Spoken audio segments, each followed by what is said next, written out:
Hi, this is Little Dwarf playing games while rambling incoherently into a microphone. Why? Well, just because I can, and I continue with Vampire the Masquerade, Coteries of New York, Blind. Now, last time I was invited by this strange guy who was interested in my art back to his apartment, and I apparently spilled all of my life story onto him, and it ended up with the feeling of bliss being the last thing you remember before passing out. So, as I said last time, I'm pretty sure this passing out is not just because of the alcohol, but I guess that's going to be solved pretty soon. Let's continue. The next thing you know, you're lying on the couch in the same apartment, hungry and dehydrated. How long has it been? Hours? Days? More? You're feeling weak and confused and abandoned. And you look around in panic. Is he still there? Thank God, yes, there he is, standing in the doorway. His voice breaks the silence and fills you with hope, until you realize what he's saying. I am so sorry. I hope that maybe one night you will forgive me. Always remember that in our parting moment, I wished you well. You try to speak, ask him to stay, but no voice leaves your parched throat. You taste something on your lips. Wiping your mouth leaves a crimson stain on your hand. It's not wine. What the fuck? The door of your apartment closes behind him. Alone again. So, did he turn me?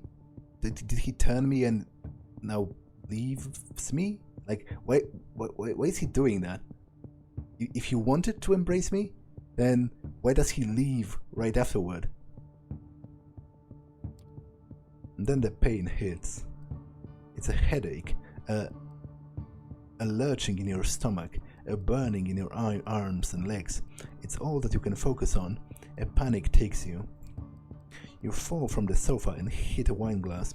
It flies off into a wall, shattering into bits. A mumble from the corner of the room indicates that you're not as alone as you thought. From where you're lying, you only see a feminine shape staring awake. You crawl towards the woman. Inch by inch, the pain turns into an urge. You need to get close to her. You begin to see the details, the long hair shrouding her face, the worn-out New York City hoodie thrown over her skimpy dress. She opens her eyes, moves her locks to the side, exposes her neck. Wait, what? Does she know what is going to happen? Because obviously, in the world of darkness, there are vampires who actually have what is referred to as herds. They have actual followers that willingly let themselves be fed on by vampires. Not necessarily because they know that they are vampires, as in supernatural. They might just think it's some kind of a fetish thing, or that it's a cult of some sorts. That it's an occult ceremony of some sorts. A rabid instinct takes you. In a blink of an eye, you find yourself buried in her hair, smelling her sweat. Smiling her sweat wouldn't make much sense, mixed with just a hint of cheap perfume. You bite down and drink the blood from her vein. Wait. What is happening? You break away. You look at the girl. She lets out a sigh, goes limp and unconscious again. You try to crawl back, her dress rolled up to the side, and you glance at her naked thigh. You lose control again. Bite her leg. Drink deep from the artery. It's intoxicating. It's bliss like you've never known before. It's beautiful. You break away again, fall to your back. What the hell was that? Did you really drink her blood? She's not moving. Oh god, she's not moving. Well, I guess I killed her. Oh, that was a flashing image I wasn't really expecting. It's actually kind of disconcerting, like it hurts my eyes a little. So I guess let's maybe move to the next slide. You check her pulse. She's cold to the touch. Nothing. No heartbeat. No sign of breathing. That's when it hits you. Your chest isn't moving either. Your heart is not beating. You're cold to the touch. Now, interesting.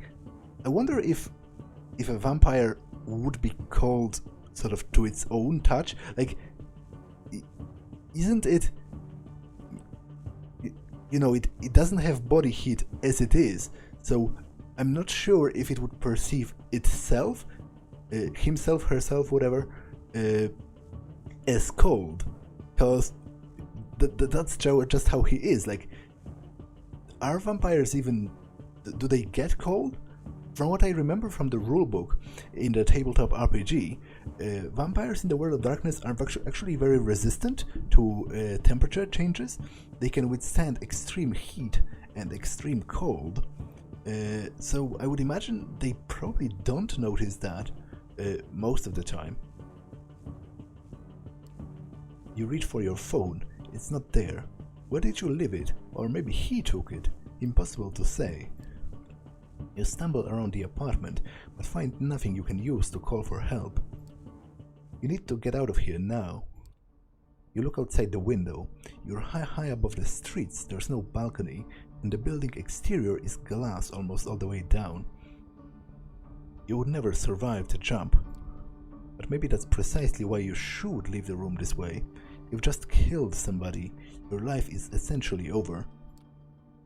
A sickening void is opening in your stomach, warning you that your reality is about to turn into unbearable hell. A voice in the back of your head tells you that that the smartest course of action is to take a leap before it does. And the more you argue with it, the more reasonable it sounds. You're just about ready to pick up one of the chairs to try and break the window when you hear the clicking of the keys in the lock. You freeze in place. This is bad. Your thoughts start racing desperately, but instead of a rational course of action, only visions of false hope come into your mind. What if it's him?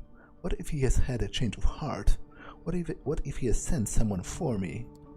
You almost feel your heart beat again with excitement as the door opens. Almost, but not quite. A man enters, but he's not the one you expected. He's tall, broad-shouldered, handsome, with darkish skin. His suit is stylish and immaculate. You've never seen him in your life, but you immediately see past his sharp looks to see his sharper nature. He is a predator, and if you are not careful, you might become his prey. Good evening. I am here to pick you up. A deep, emotionless voice. He turns his eyes to the lifeless body of a girl in the NYC hoodie and raises an eyebrow.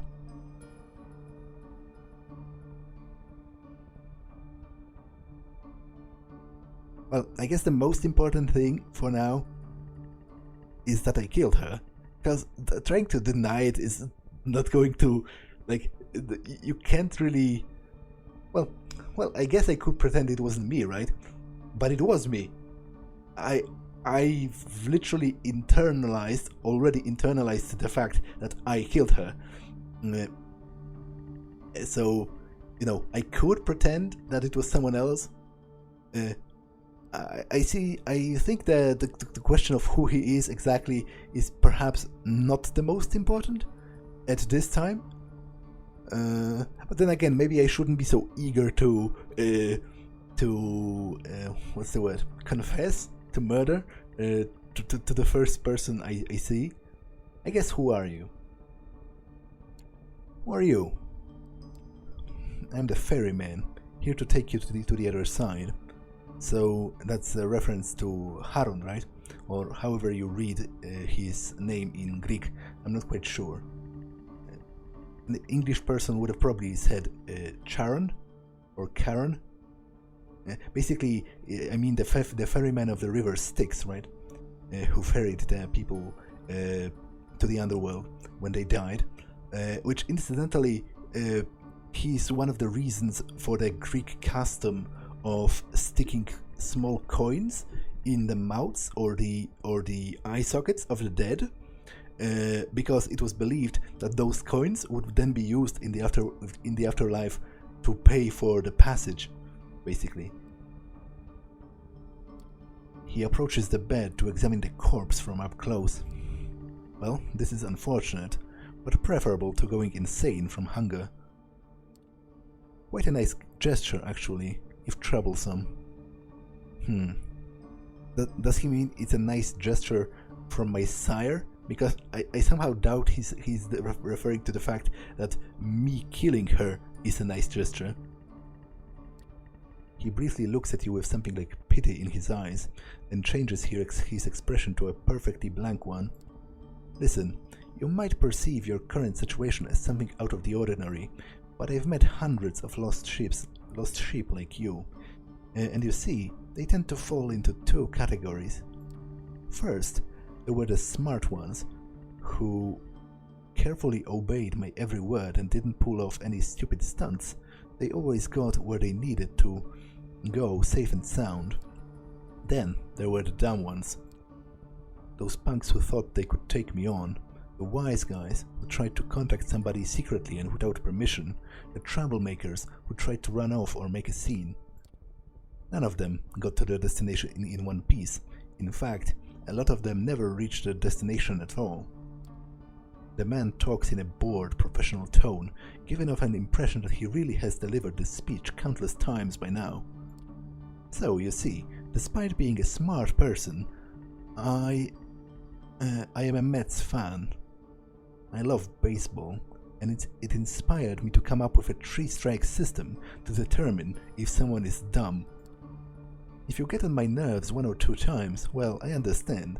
None of us perform well in stressful circumstances. But if you do it 3 times, understand that there will be no excuse, no forgiveness, and no mercy. Its presence changes ever so slightly. Say, I understand, sir. Now, you feel an overwhelming, barely resistible urge to fulfill his demand. I feel like, to be honest, I've been thinking about hostage situations kind of often, and about how exactly I would approach it. And to be honest, I'm pretty sure one of the major things, well, it isn't exactly a hostage situation, but what I'm saying is it's kind of similar in a way where you have this powerful, seemingly powerful person with a threatening approach to you. And he seems to know a great deal more than you do. And basically, I'm pretty sure one of the main pieces of advice they give you is not to try and play a tough guy, because usually it doesn't end well. And I feel like there is literally no harm with complying with him so far. Like, he has literally pretty much directly stated to me that if I anger him enough, he might kill me. And I don't think it's wise to test that theory, although obviously it is a little bit different than it is in real life, than it would be in real life, because this is a game. If I die and the game ends, I can just reload, which, you know, might even be fun. But obviously, in a real life situation, you can't exactly reload after they kill you, at least from what I know of. So yeah, sure, I understand, sir. Excellent. All right. Have you got anyone you would like to inform about your current situation and tell them that you are all right? He flashes his fangs briefly as he talks, and for some reason, the sight causes a chill to run down from your spine. Something's wrong with him. Someone closest to you?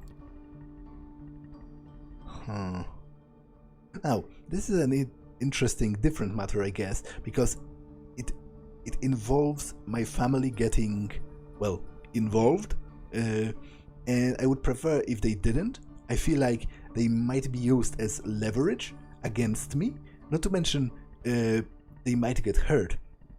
in this whole situation. Like, although I guess if you view it in mundane terms, I would have to think, if I killed someone, would I want my family to know that? I guess that depends on a lot of variables. Like, if I killed someone by accident, which I'm pretty sure this can be argued was such a situation, I wasn't planning on killing her.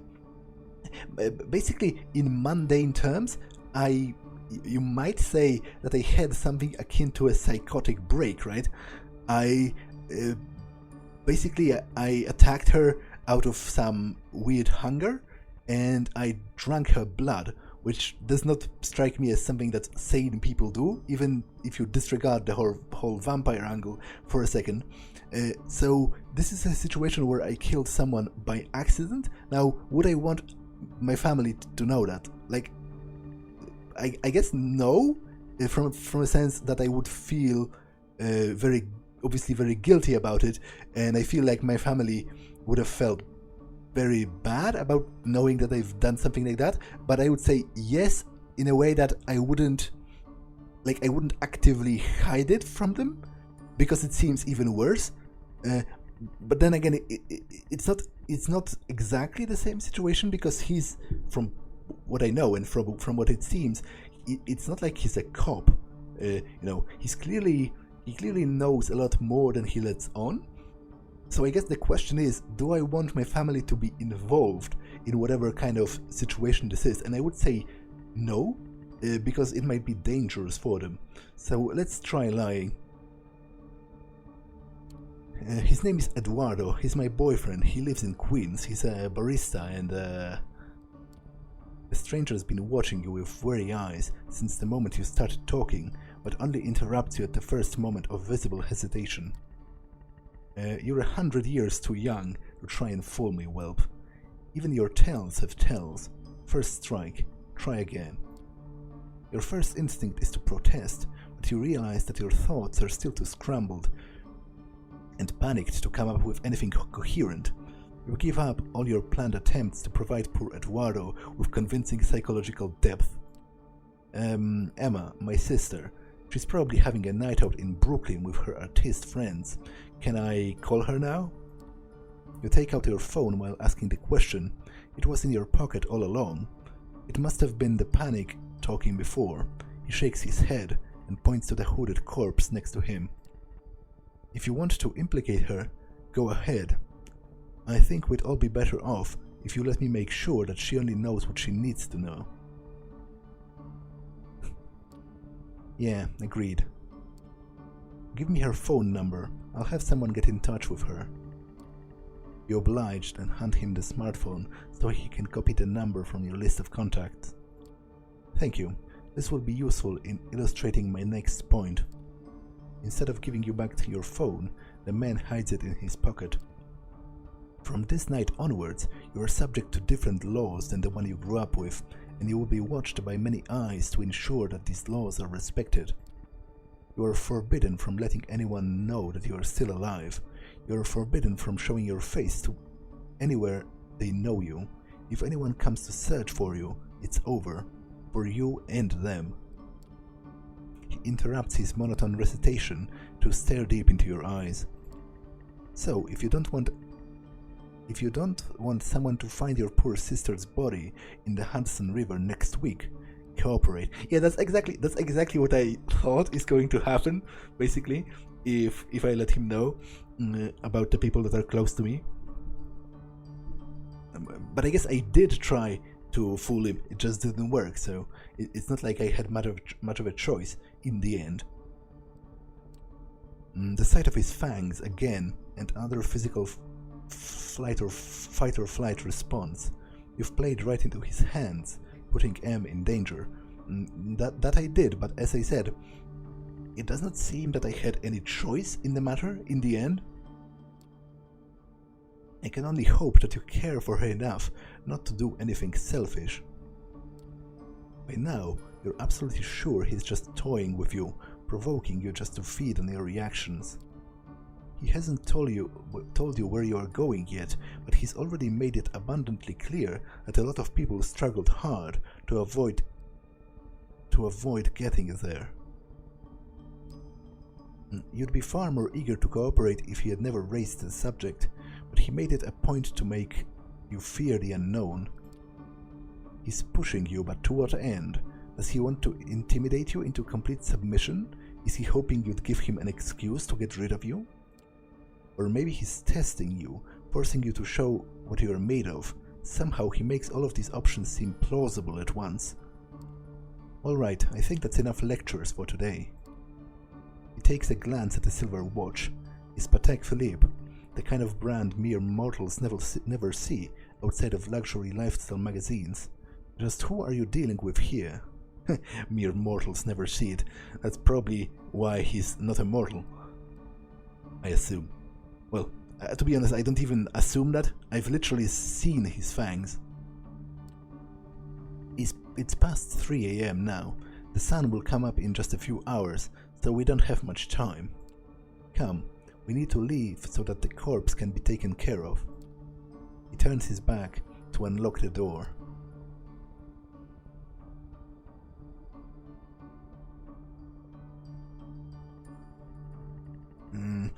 Now, attacking him seems very stupid.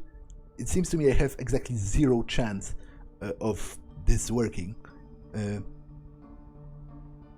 guess in this situation, I would probably at least try to say that I'll wait for the police.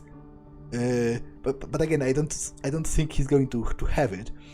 I guess I still have one strike left before I make him really angry. So I guess I'm going to choose it just because I'm interested to hear what he's going to respond with.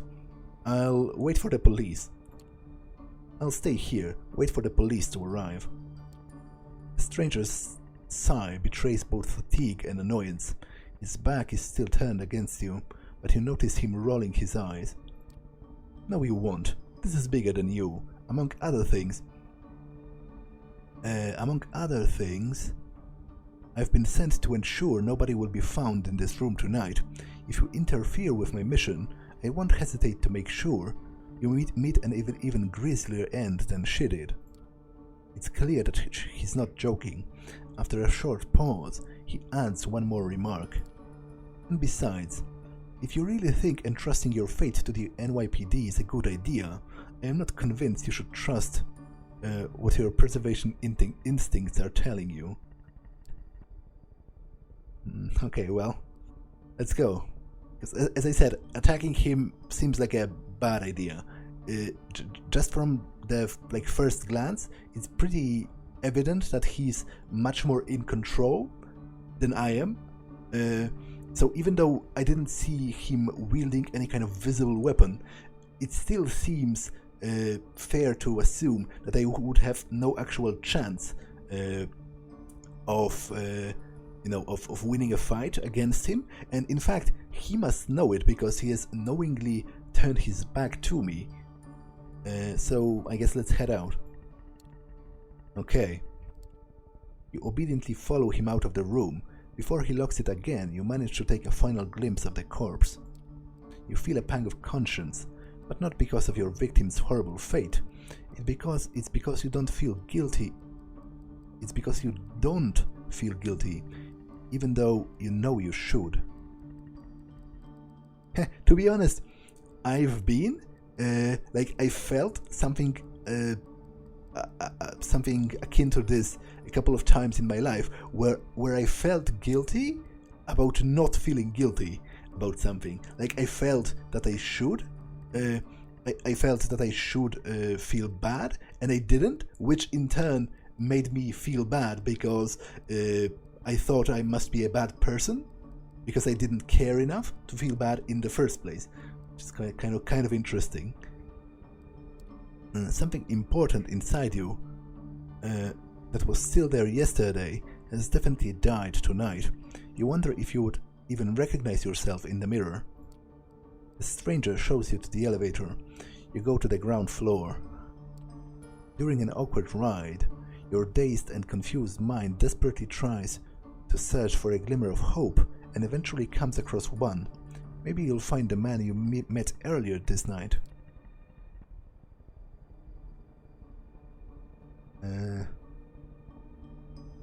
I guess what I'm mostly interested in first is, what did the man do to me?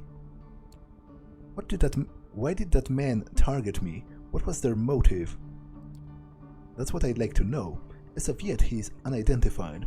They have left no trace, and it's obvious that they are not planning to come back for you.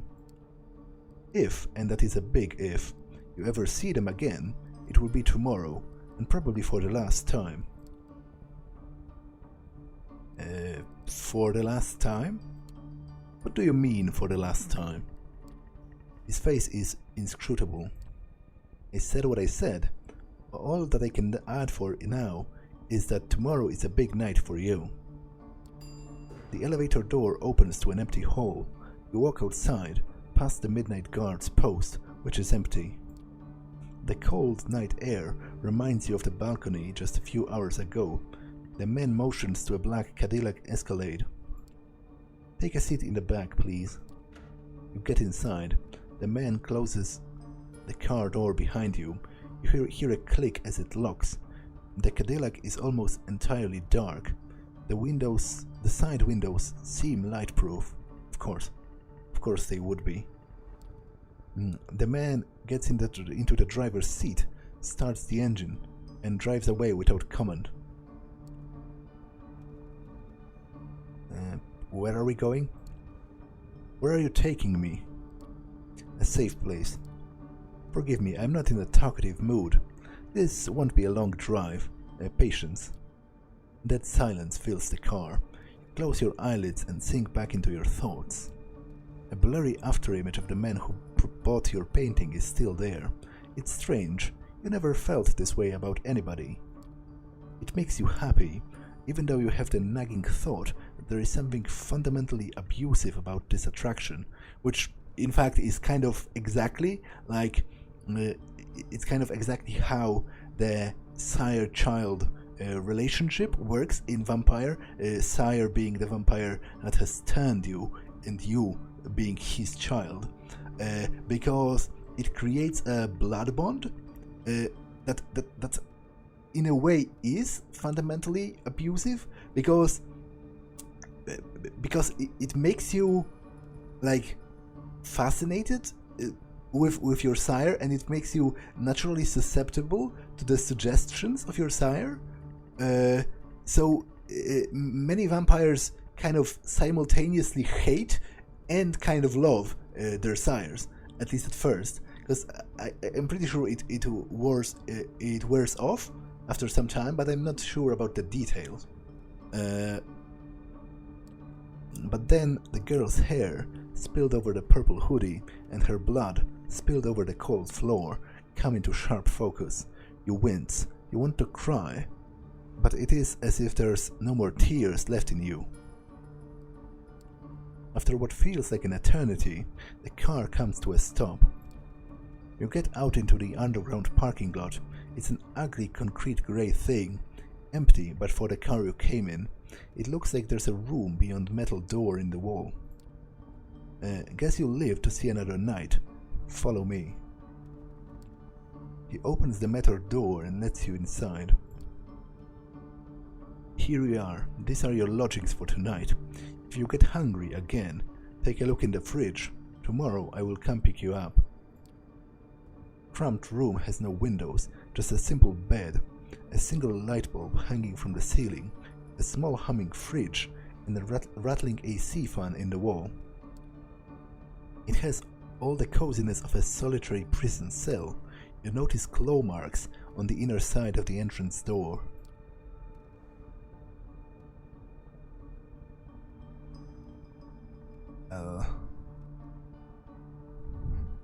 Well, the claw marks specifically are not particularly encouraging, I would say.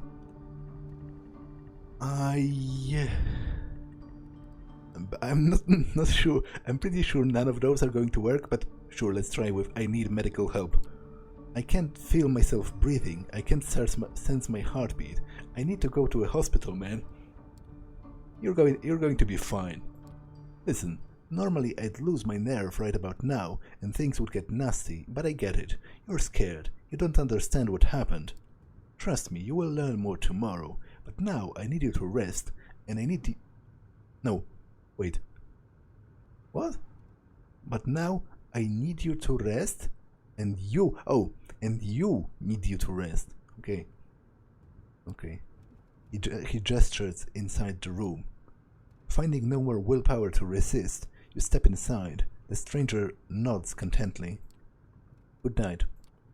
He locks the door behind you. It looks very secure and sturdy. You open the fridge. There's a single plastic bag there, filled with red liquid, unlabeled. Tomato soup? You feel sick to your stomach. Best leave it for now. You lie down on the bed. It's a simple mattress over a metal frame, kind of grimy and damp. Seeing it makes you grimace, but you're just too tired not to lie down. Your entire body hurts, a dull feeling that makes you feel heavy. You feel vulnerable and lonely. Usually when that happened, you would turn your attention to painting, just to not think about the alternative. Your family upbringing left you with no skills, but basic artistic talent. Creating art used to be something of an unpleasant duty. Somewhere along the line, though, it became the only weapon you had to fight with existential despair. Some of your best works were created in lieu of impotently crying in bed. Okay, that's kind of sad, but I guess that's kind of sad, but also in a way kind of inspiring, and I'm pretty sure that's how a lot of art works, where the artist channels his strong emotions, and not necessarily negative emotions, just emotions overall, into his artistic work.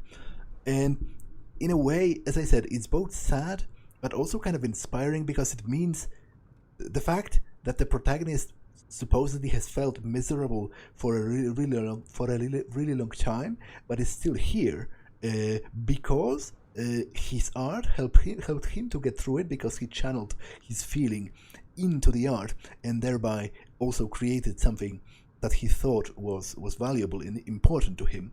It's kind of inspirational as well. Hell, you're pretty sure a few of those pieces had your tears mixed in with the paint, like the painting that led your whole night to this. You look back at your life and it starts looking like a downward spiral. You're so tired, your entire body tenses up, and before you know it, you drift away into oblivion. You wake up. That in itself is a surprise. You barely remembered when you drifted off. It didn't feel quite like sleep, more like plummeting into an endless void. You imagine that's how death feels like. The room is unchanged.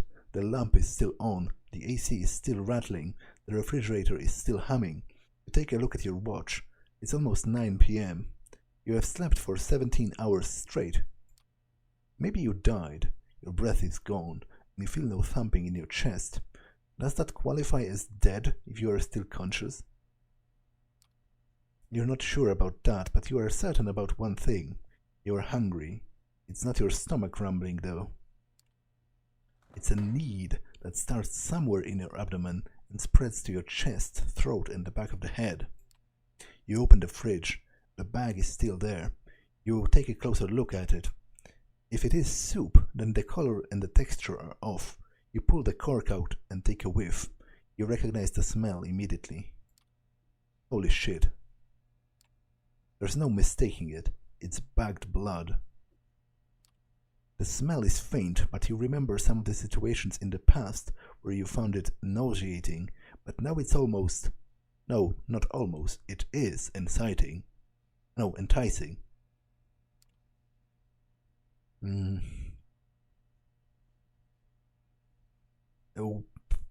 to be honest, like from a gameplay perspective, I probably should drink it, but from a role-playing perspective, I probably wouldn't. Like, even disregarding the fact that it is apparently blood, I just don't think I would have eaten random stuff I found in what amounts to be a prison cell after being kidnapped. Like, I would only do it after a period of enough time that I would be sure that I'm going to starve otherwise. Because obviously, even if because what I'm trying to get at is it might be poisoned, it might be drugged, there might be something else wrong with it. Although I guess if they wanted to kill me, they could have done it in a much more easier way. But then, again, I think I would wait up until the moment where not eating it would literally be the difference of me starving. Because at this point, even if it is drugged, then, or even if it was poisoned, then, like, whatever. So, even though from a gameplay perspective, it would probably be wiser to drink it, I'm going to put the bag back. Something in your body wants you to have a sip from the bag. Somehow, it's tempting, but the very idea makes you feel sick to your stomach. You cork the bag and put it back to the fridge. Some time passes. You try to piece together different thoughts, make sense of it all, when you hear the lock click and see the door open. Standing there is the well-dressed stranger you met yesterday. Immaculate suit again. That predatory look, like a hawk on a hunt, but somehow more relaxed tonight, like a tamed hawk, maybe. Good evening. Slept well? Your face is good enough as an answer, I suppose. There's not much you know, but of this you are 100% sure. You look like shit right now. Come on, we've got places to be. The car is humming in the empty parking lot, just outside the door of the cramped room you have spent the day in. The man motions to it politely, but with a stern look on his face. Again, I don't think, like, I guess it all comes down to your personal sort of sense of confidence. Because to be honest, if this was a real situation, I would probably be pissing myself with fear and wouldn't be able to even think of resisting, I presume. Although, again, that's kind of a situation that you can't really think of it until it happens, because in the moment your reactions might surprise you. You can't really predict how you're going to react in those very critical moments unless you have a lot of experience with such situations, which I personally don't. But even if I were able to rationally choose my course of action, I don't think I simply stand a chance to him, like, physically. So I feel like attacking him or trying to hijack his car is not going to work, and it's rather unwise in a way that it might end up with me getting punished, as in hurt or killed. So get inside the car, I guess. Okay, lead the way. After you. You take the back seat again. The doors lock. A stranger takes the wheel and starts the car. You drive in silence for a while. From time to time, you keep trying to catch glimpses of familiar streets and landmarks through the blackened windows, but it's of little use. Yet, to be honest, this is actually quite smart, and it's something you should probably try to do, to at least remember the route that you took or the place that they are taking you to, so that you could, either use it in an attempt to escape if there is a possibility, or later on, if you do manage to escape, or if you are freed, then you can maybe describe the place that you were at, so that, for example, the police or someone else could check it. So that is a good attempt at the very least. The car is also soundproofed, so all that you can hear is a bit of traffic humming, and the car engine. The driver doesn't say anything and seems focused on the road. You check the door handle. Yeah, the door is locked all right. The piece of dark glass is separating you and the front of the car, and it looks sturdy too. There is nothing left to do but wait. Now, interestingly enough, I read somewhere that the plexiglass separation that you can I'm not sure if it's the same in every country, obviously, but most taxis don't have it in Poland. But I've heard that the reason they started to install it in some of them is precisely to avoid the driver getting suffocated, or well, I'm pretty sure it was suffocated with a seatbelt, right? It has happened presumably a couple of times at least, but maybe that's an urban legend of sort. That's just something I remembered when the game started talking about the piece of glass separating the front and the back of the car. Presumably, as I said, it's for safety reasons. You didn't have the time to think about it before, but you realize now that you're hungry? Not exactly. It's not a rumbling stomach that grabs your attention. It's a need that starts somewhere in your abdomen and spreads to your chest, throat, and the back of the head. You suddenly start noticing sounds and smells that make you uncomfortable and then sick. The driver's perfume, which you haven't noticed before, makes you gag. Car engine hum gets on your nerves. Can you open the window? Hey, can you open the window? Just a bit. I'm not feeling that good. Well, to be honest, that's probably the stupidest of the questions I might have asked, because obviously he's not going to do it, because that would presumably allow me to escape, maybe, or at least try. So that was probably the most stupid of the questions, but oh well. Oh, sure, just don't try anything stupid. I wasn't expecting that. Cold night air flows through a finger-breadth slit as the window slides down.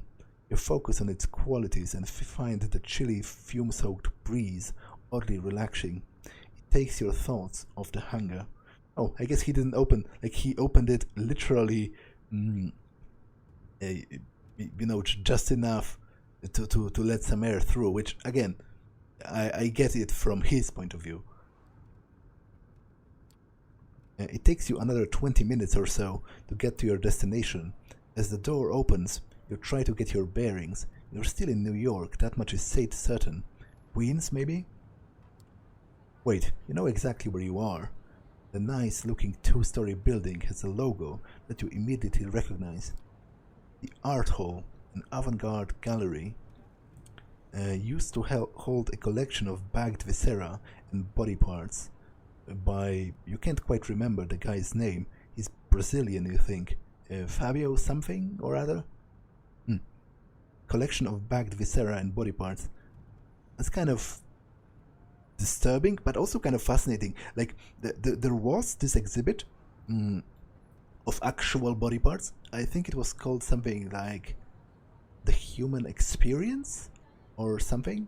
And I really wanted to go, but I couldn't at the time, and then it sort of disappeared.